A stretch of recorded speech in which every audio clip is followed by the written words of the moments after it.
Guys, welcome to Trafford Golf Centre here in Manchester.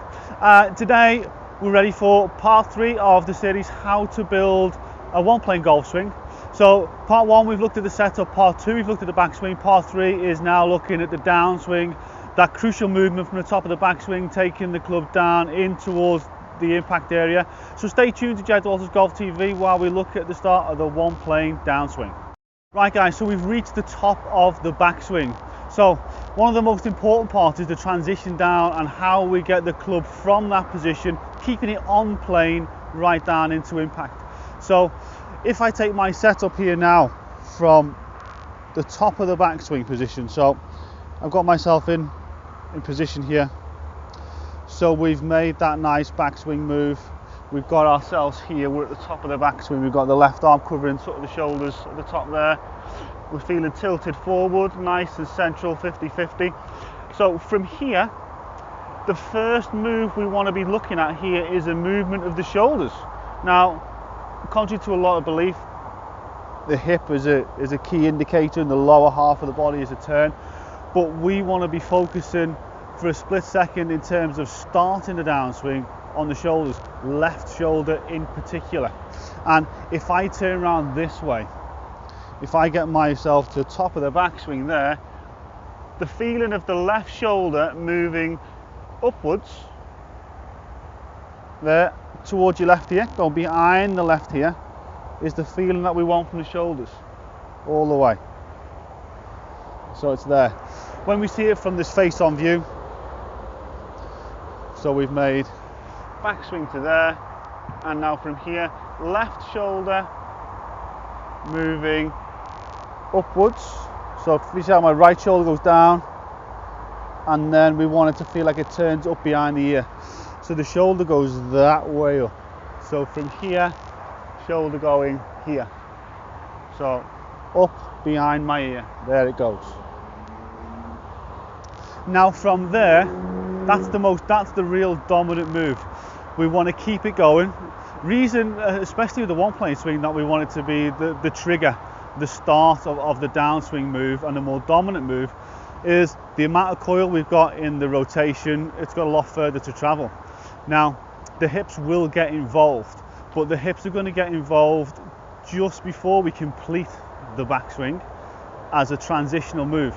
So where we've got our position here, so we've made our backswing, we're at the top. As we're reaching the top here, we want to feel a little bit of a left movement of the hip there. Transitional move of the lower half, and then from there the upper body turns, and then after that the hips can follow. So transitional move, left shoulder up behind your ear, hips turning. As the hips are turning, right down and through, the shoulders going upwards. So you can see the angle that I've got my shoulders on there, left shoulder higher than the right shoulder as it's come through. My weight is still pretty even, maybe a little bit on the forward side as the club's coming down. The more I come down towards impact, the more movement I've got of weight coming onto the left side or the forward side in this way here. So I've got my shoulders as the dominant force, with the left shoulder going up and towards my ear. The hips, so that little trigger move from the backswing, so we've got backswing, trigger move of the hip, transition, and then into the downswing with a dominant force here. The arms, from this position here, we want to keep them as passive as we possibly can. So from here, we want them to feel like they stay in the same place. So left arm is stuck against the chest, right arm's folded in there. So as everything turns up, everything stays here, and the club will just travel along the desired plane and through and into impact.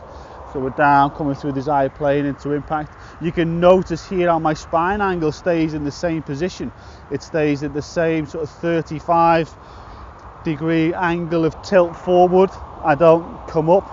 If you go down a fraction more, it's not a disaster, but ideally we want to try and maintain that same angle going forward. So we've got that little sort of 35-degree angle of spine tilt. We want to try and keep that all the way through the downswing, down into the impact area. So from here, little transition, shoulders going up, hips rotating, arms, hands staying really passive as the weight stays central into here, and then starts to drive forward as the rotation continues down through towards the impact area.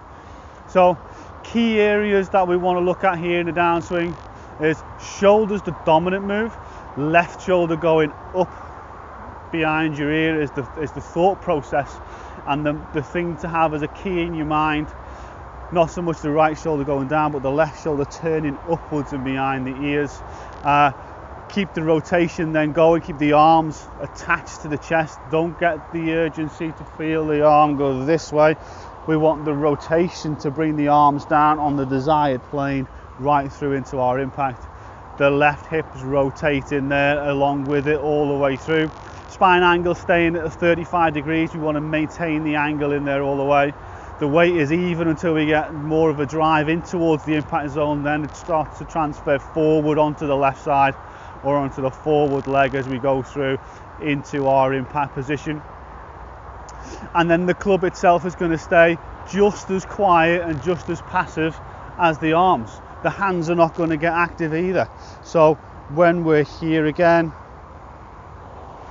from there, we've got the shift, we've got the hip movement there first, follow the shoulders, really dominating the drive through, and the club's just staying behind there. So the club is here staying really passive along with the hands, along with the arms. So it's the whole rotational movement which is really bringing it down that one plane in towards impact.